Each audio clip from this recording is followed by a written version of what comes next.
Welcome to Birds Watch Me, a channel where I give spoken word versions of original essays that I publish on my Substack, also titled Birds Watch Me. I hope you enjoy and thank you for being here.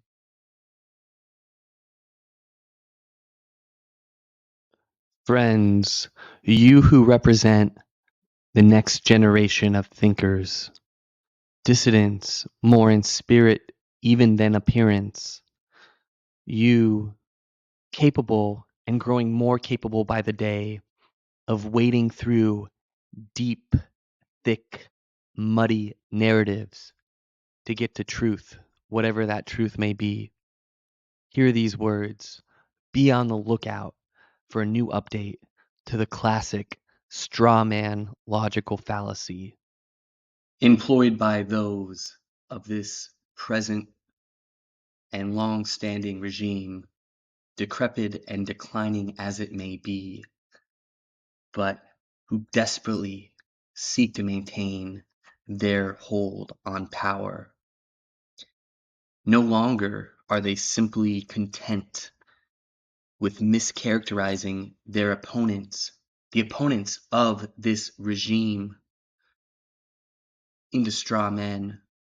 No, now they seek and have sought for at least 10 years at this point to turn them into straw devils, where once it was simply wrong to be wrong, or a difference of an opinion was acceptable in certain political realms. Now, to hold or agree or even not deny strongly enough these subjectively determined evil opinions of our culture, it has become the height of unpardonable sin. In such an environment where you, the future generation of thinkers, where you have been reared, the debates that we witness and perhaps even partake in, they are moral boxing matches, pretty much. And where the opponents, not our opponents necessarily, but those who view us as opponents, we're being sized up just to better befit with a crown of horns. But still, and now these words are for the members of the regime themselves who employ the straw devil fallacy. There is an inherent danger, you may not have realized though, in declaring a mediocre opponent to be a supervillain, and doing this as a lazy means of dismissing them entirely. For one, this opponent in question might start to believe your bombastic rhetoric, in their mind retaining only the prefix super. They don't self-identify as a supervillain, but they hear the word super and they think of themselves perhaps as greater than they are, and maybe can even find that greatness in themselves because of that. Regardless, also, this may have the effect of implanting in, you know, these leaders, perhaps initially mediocre leaders, but in their followers' minds, the idea now that they should demand more than just mediocre, safe, banal talking points from their future leaders, and a regime that once could be at least safe, that even the strongest opponents would stay within certain premises, they could always determine the bounds of the argument. No more. Those days are quickly coming to a close, and that is why this straw devil fallacy has become so popular in the discourse of our culture and our political discourse over these last 10, maybe even 15 years or so. You users of the straw devil fallacy, I can tell by the foam beginning to form around your mouth as you spew words of anger that you've come to believe your own creations. These supervillains have become so real for you, and yet it was you yourself that created these straw devils, usually out of mediocre men. but it's backfired. And now you're scared. And your opponents, this next generation of thinkers, they're inspired. You've given them a model, but they are not content with the paltry straw devil you arranged for them.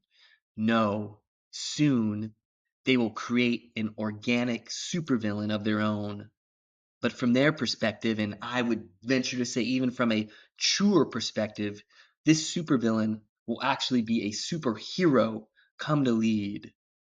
Do you see what you've done? You are not content to debate, disagree, and work to convince others of the rightness of your stance through rational means, through the Socratic method, perhaps. No, rather you chose to define, defame, and build a straw devil in a mediocre place. And now you may, and I strongly suspect you have, unleashed much more than intended. On the other hand, though, and perhaps more importantly, friends, now I speak again to you, let us make sure we have not been tricked into following any straw devils ourselves. Without a doubt, those who view us as their ideological opponents have their marketing departments and PR teams working tirelessly to convince us that some straw devil or other is our natural leader. They are waiting for us to appear receptive to ideas promoted by their straw devil and then to pounce on us. They will then shout to all the neutral observers that now they have convincing proof that, you see, they were precisely as evil as we have made them out to be. Here is the proof. Through such tactics, they have a more effective means of convincing neutral observers to hop on their bandwagon. A word to the wise, friends, never just react. To avoid the appearance of being on the defensive, make sure all your responses lead toward creating a new way forward. Do not let your enemies define you. I repeat, and that is what they seek to do through their implementation of this straw devil fallacy. They want to define us as devils in their terms. Do not let them do this. Always and everywhere, define yourself on your own terms and beware of straw devils reaching out to you with itchy, itchy hands. Thank you for listening.